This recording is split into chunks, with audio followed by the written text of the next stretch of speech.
petite vidéo aujourd'hui où je vais vous faire un petit cours rapide de SEO pour ceux qui sont intéressés par le dropshipping sur Etsy. Donc pour ceux qui ne me connaissent pas, je m'appelle Rowan, j'ai un des plus gros Discord français sur le dropshipping Etsy où on a aidé plusieurs centaines de personnes maintenant à faire du drop sur Etsy. Moi, ça fait plus de 9 ans que je fais du e-commerce, ça fait un petit peu plus d'1 an que je fais du dropshipping exclusivement sur Etsy. Pour moi, ça a fonctionné tout de suite Etsy, mais parce que j'avais tous mes basiques d'à l'époque, ce qui n'est pas le cas pour les gens qui commencent aujourd'hui. Donc je voulais faire une petite vidéo, une sorte de petit cours SEO pour répondre aux questions qui reviennent le plus souvent sur Discord. Ce sera beaucoup plus simple en format vidéo. D'ailleurs, si le Discord vous intéresse, l'accès gratuit sera en description de la vidéo. Je vais principalement répondre aux questions de pourquoi je vends pas. En général, parce que vous faites pas de vues. Donc pourquoi vous faites pas de vues? Comment fonctionnent les tags sur Etsy? Parce qu'il y a beaucoup de gens qui, dans leur imaginaire, ont énormément de questions avec les tags. C'est pas si compliqué à comprendre, bien que ce soit assez important. Je vais revenir dessus. Et d'autres petites questions comme est-ce qu'on doit accepter de modifier le titre SEO lorsque Etsy nous propose de le faire de manière automatique. Je vais revenir dessus aussi avant, mais je vais devoir poser les basiques parce qu'il y a beaucoup de gens qui ont du mal à comprendre le SEO sur Etsy, comment ça fonctionne. Donc déjà, plus globalement, qu'est-ce que c'est le SEO? Sans traduire bêtement le terme, c'est simplement la manière dont vous allez optimiser vos titres, vos descriptions, vos tags pour être visible dans la recherche sur Etsy. Donc il y a des choses très importantes à comprendre et dans cette vidéo, je vais prendre le temps de développer, de vous expliquer et à la fin de cette vidéo, vous devrez être en mesure de comprendre comment fonctionne le SEO et si vous appliquez mes conseils, tout simplement avoir un boost de visibilité et donc un boost de vente. Je pars du principe que vous avez déjà votre niche parce que j'ai fait des vidéos, je fais pas mal de vidéos sur comment trouver sa niche. Donc pour ça, je vous envoie directement sur les vidéos. Je ne vais pas revenir sur la sélection de la niche dans cette vidéo. Je vais aller surtout dans la technique, dans comment vous pouvez drastiquement augmenter vos vues facilement, entre guillemets, il y a du travail, mais facilement quand vous avez compris les règles du jeu tout simplement, puisque quand vous avez les règles du jeu, vous devenez le maître du jeu. Etsy, c'est pas bien compliqué quand vous comprenez comment ça marche. Donc, Etsy, comment ça fonctionne? On compare souvent à un marketplace comme Amazon, on peut le comparer aussi à peut-être Vinted ou peu importe, ce genre de marketplace fonctionne à peu près de la même manière. Je vais filmer mon écran ensuite, je pose juste les bases et ensuite je vais filmer mon écran avec des outils que j'utilise pour le SEO et vous comprendrez un petit peu comment ça marche. Donc, quand vous ajoutez un produit sur Etsy, on nous demande un titre, une description, des tags, ensuite tout ce qui va être matériaux et un petit peu plus dans la technique du produit. Je vais revenir dessus après. En SEO, donc en optimisation des mots-clés qu'on va utiliser pour construire nos fiches produits pour avoir plus ou moins de visibilité sur la recherche, on va devoir construire premièrement notre titre. Avant même de penser à nos images, on va devoir construire notre titre, notre description, nos tags, parce que vos images de base, elles seront même pas visibles si vous apparaissez pas dans la recherche. Comment on apparaît dans la recherche? C'est pas à travers nos images, mais c'est à travers les termes qu'on va utiliser pour optimiser notre SEO justement. En SEO, tout n'a pas le même poids. Un titre, par exemple, a plus de poids qu'une description, d'où l'importance de travailler ces titres. Une erreur que je vois régulièrement sur les gens qui commencent, c'est qu'ils vont avoir tendance à répéter bêtement les termes sur toutes leurs fiches produits. Par exemple, dans une précédente vidéo, j'avais donné la niche des yukata, des kimonos traditionnels japonais.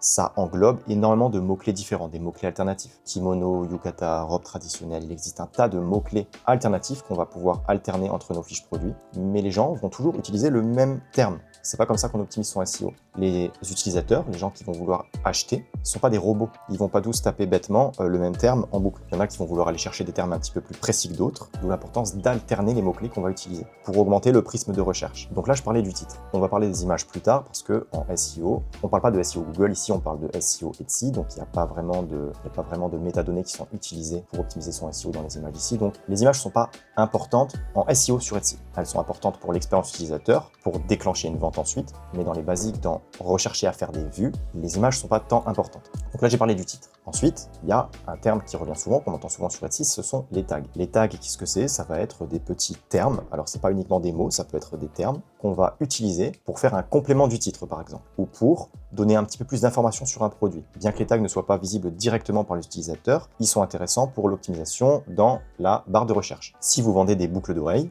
en argent par exemple, vous pouvez mettre boucle d'oreille en argent dans vos tags. Dès lors, même si vous n'avez pas le terme boucle d'oreille en argent dans votre titre, vous pourrez quand même sortir dans la page de recherche parce que vous l'aviez dans vos tags. Donc on peut l'utiliser en complémentarité du titre par exemple. Donc ça c'est pour les tags. Des tags sur Etsy, on peut en utiliser 13. Je vous conseille vraiment d'utiliser les 13. Il n'y a aucun intérêt d'utiliser 10 tags ou 11 tags. On a 13 tags, on va utiliser les 13 tags. Là encore, je vais filmer mon écran après pour vous montrer comment trouver des tags optimisés. Et surtout, je vous le répète, le plus important, ça va être d'alterner ces termes de recherche pour augmenter son volume, son prisme de recherche lorsque les gens vont vouloir chercher des objets très spécifiques sur Etsy. Ce que je vous donne là, c'est vraiment les bases du SEO, mais c'est important de le comprendre. Sur Etsy, on n'a pas besoin d'être très technique en SEO parce que le site est assez simple dans son fonctionnement, mais il faut vraiment comprendre ces basiques pour faire la différence avec les gens qui commencent et qui n'y connaissent rien. Si vous appliquez ces conseils, vous verrez vraiment un avant et un après sur vos vues et du coup sur vos visites et du coup sur vos ventes, à condition bien sûr que vous soyez pertinent. Je vais y revenir après sur ce terme. Ensuite, il y a la description. Pareil, la description est importante en SEO. mais elle est moins importante que le titre et que les tags. En SEO, on dit qu'elle a moins de poids. Le poids en SEO, on va dire que ça va être l'importance du mot.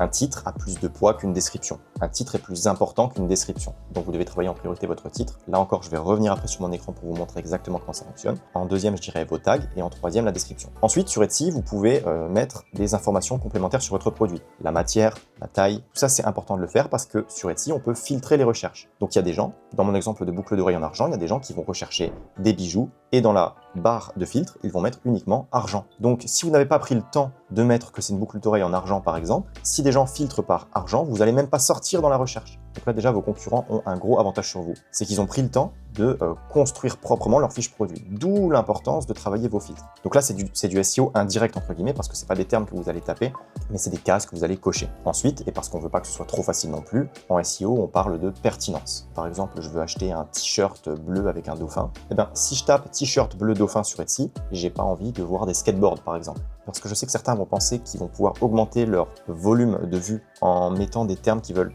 plus ou moins rien dire, mais du coup, vous perdez en pertinence. Et Etsy, comme Google, comme n'importe quelle plateforme où on fait du SEO, va vous pénaliser si vous n'êtes pas pertinent. Donc si vous vendez un t-shirt bleu avec un dauphin, vous allez utiliser que des mots-clés en rapport avec ce t-shirt bleu avec des dauphins. Vous n'allez pas mettre des mots-clés qui n'ont rien à voir. Vous n'allez pas parler de pantalon. Par exemple, on voit souvent l'erreur là sur Vinted, il y a des gens qui font de l'achat-revente Vinted, et dans la description Vinted en dessous, ils vont mettre plein de termes qui n'ont rien à voir, dans l'espoir d'augmenter leur visibilité, avec des gens qui taperaient des termes alternatifs et ils se disent « Ah, peut-être que il va taper un truc rien à voir, il va tomber sur ma fiche et ça va lui donner envie d'acheter. » Dans la réalité, ça fonctionne pas comme ça. Si je recherche un t-shirt, je recherche pas forcément un skateboard. Et comme je vous ai dit, on sera pénalisé si on n'est pas pertinent. Il y a une note de pertinence en SEO qui est invisible, mais la pertinence est très importante. D'où l'importance de choisir les bons mots-clés pour les bons objets qu'on va vendre.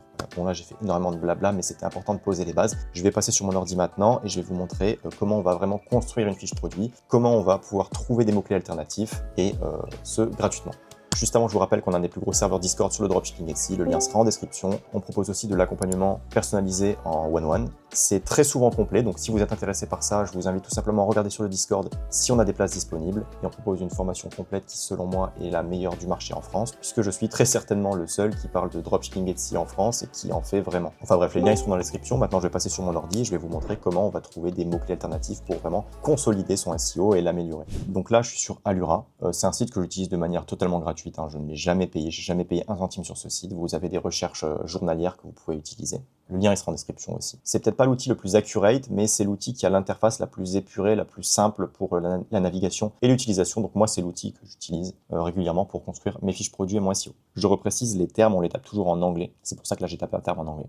Donc là, j'ai tapé bateau pirate. Admettons que je vende des répliques de bateaux pirates pour des aquariums, par exemple. Quelqu'un qui n'a pas un SEO optimisé, il va peut-être juste taper bateau pirate, puis il va mettre des mots au hasard après, et puis il va se dire, bon, bah, je vais tomber dans la recherche et je vais vendre mon produit. Non, ça fonctionne pas comme ça. Là, on voit par exemple que sur Etsy, il y a un volume de recherche mensuel d'à peu près 27 000 recherches sur le terme bateau pirate. Les volumes de recherche qui sont affichés sur Alura sont des volumes mensuels. Bon, ensuite, il y a la compétition, le taux de conversion, etc. Mais c'est pas ce qui nous intéresse aujourd'hui. Quand on va scroll vers le bas, on va voir Similar Keywords. Similar Keywords, c'est exactement ce que j'étais en train d'expliquer avant. Ça va être des mots-clés similaires qu'on va pouvoir utiliser pour augmenter ses chances d'être visible, augmenter son nombre de vues de manière pertinente et donc son nombre de visites. Là, par exemple, on voit le terme décor nautique. Alors, si je vendais des répliques de bateaux pirates, je sais pas vous, j'aurais pas spécialement pensé à utiliser le terme décor nautique au premier abord. Pour autant, on voit que le volume de recherche, il est énorme. Il est à plus de 350 000 recherches de manière mensuelle. Donc ça va être pratique quand vous allez construire vos fiches produits. Moi, ce que je vous conseille, c'est que quand vous allez faire vos fiches produits, vous allez vous faire une petite liste de plein de mots-clés pertinents, bien sûr, toujours dans la pertinence. Et ensuite, on va construire notre fiche produit avec les mots-clés qu'on va récupérer. Donc là, on cherche des mots-clés, on scrolle sur Alura tout simplement. Alors, on voit que tous les mots-clés ne sont pas ultra pertinents. Après, c'est à vous d'utiliser votre cerveau et de faire la différence. Là, par exemple, j'avais tapé Pirate Boat, on voit qu'il y a Pirate Ship aussi en termes. 44 de volume de recherche, pareil, pertinent, on peut l'utiliser. Pirate Décor, pareil, intéressant. Après, dépendamment de ce que vous vendez. Là, j'ai pris l'exemple d'un bateau de décoration d'aquarium. Peut-être que vous vendez juste des répliques de bateaux ou des répliques de bateaux pour des jeux de société ou peu importe.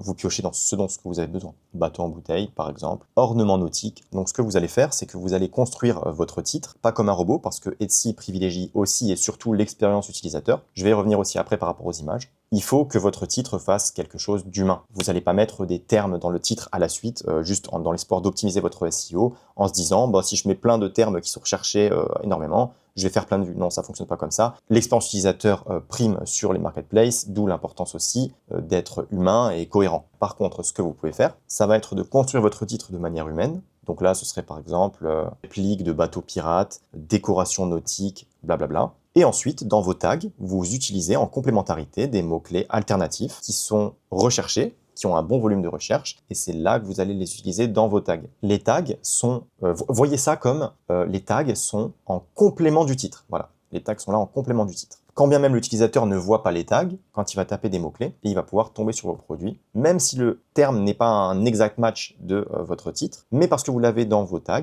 vous pouvez sortir dans la SERP, dans la page de recherche. Encore une fois, je ne rentre pas dans les détails ultra techniques parce que sur Etsy, la main qu'on peut avoir sur le SEO est vraiment légère. Donc on a vraiment juste besoin de connaître les basiques, mais c'est très important de ne pas faire n'importe quoi parce que, je vous le répète, mais il y a énormément de personnes qui commencent Etsy, qui font pas de vues, pas de ventes, mais parce qu'ils font n'importe quoi. Ils se disent, je vais poster des produits en masse, sans travailler leur fiche produit. Sauf que si vous faites que de la masse et que vous ne travaillez pas vos fiches produits, vous allez pouvoir en poster 300 des produits, vous ne ferez pas une vente. Travaillez aussi vos images produits, mais les images produits viennent ensuite. Elles sont tout autant importantes pour l'expérience utilisateur parce que c'est ce qui va généralement définir d'un achat ou non, ça va être vos images. Sauf que vos images, elles n'ont pas tant d'importance sur Etsy avant même que vous soyez visible dans la recherche. Il n'y a pas de priorité. Ça ne va pas être travailler soit votre SEO ou soit les images. Les deux doivent être travaillés au même niveau. Vous devez faire de très belles images parce que c'est ça qui définira généralement si un client achète votre produit ou non par rapport à un concurrent, avec le prix bien sûr, mais partant du principe que vous ayez plus ou moins les mêmes prix, généralement les clients vont faire leur choix par rapport à votre image. Mais avant même que votre image et votre produit soient visibles dans leur barre de recherche, vous allez devoir optimiser votre SEO. Une autre petite question qui revient assez souvent, de temps en temps, vous allez voir que Etsy peut vous proposer d'améliorer en un clic vos titres sur Etsy. C'est une petite option sur votre dashboard qui va s'afficher en haut parfois. Etsy vous propose d'améliorer 3 de vos fiches produits par exemple en un clic. Est-ce que c'est bien? Est-ce que c'est pas bien? D'après mes tests, parfois ça va être intéressant et parfois non. Donc ce que je vous conseille de faire pour ça, c'est généralement de laisser une semaine où vous ne faites aucune modification. Ensuite, après une semaine, vous faites une modification et ça vous permet de faire une sorte d'A/B testing pour voir si, dans votre cas, c'est intéressant de le faire. C'est tout pour cette vidéo, c'était vraiment les basiques que je voulais vous donner ici. Mais c'est quand même super important parce que j'en vois tellement qui font pas de vente à cause de trucs comme ça. Les mecs font un petit peu n'importe quoi, ils ajoutent des produits au hasard en se disant peut-être que ça va se vendre, mais vous réalisez pas forcément l'importance du SEO lorsque vous allez construire vos fiches produits. Je vous rappelle qu'on a un Discord, qu'on propose de l'accompagnement. Encore une fois, l'accompagnement est très souvent complet, donc je vous invite à regarder si on a des places disponibles si ça vous intéresse. Sinon, on a une formation vidéo qui comprend plus de 30 vidéos ultra complètes où on vous dévoile tout. Clic par clic, on vous montre la création d'une boutique jusqu'à nos premières ventes, on vous dévoile la niche. On doit être les seuls en France qui montrent nos niches d'ailleurs, les produits qu'on a utilisés, enfin on vous explique tout. Tout sera en description de la vidéo. Et puis si vous avez des questions, tout simplement, vous passez sur le Discord, il y a un canal de questions, vous les posez et puis j'essaierai d'y répondre du mieux que je peux.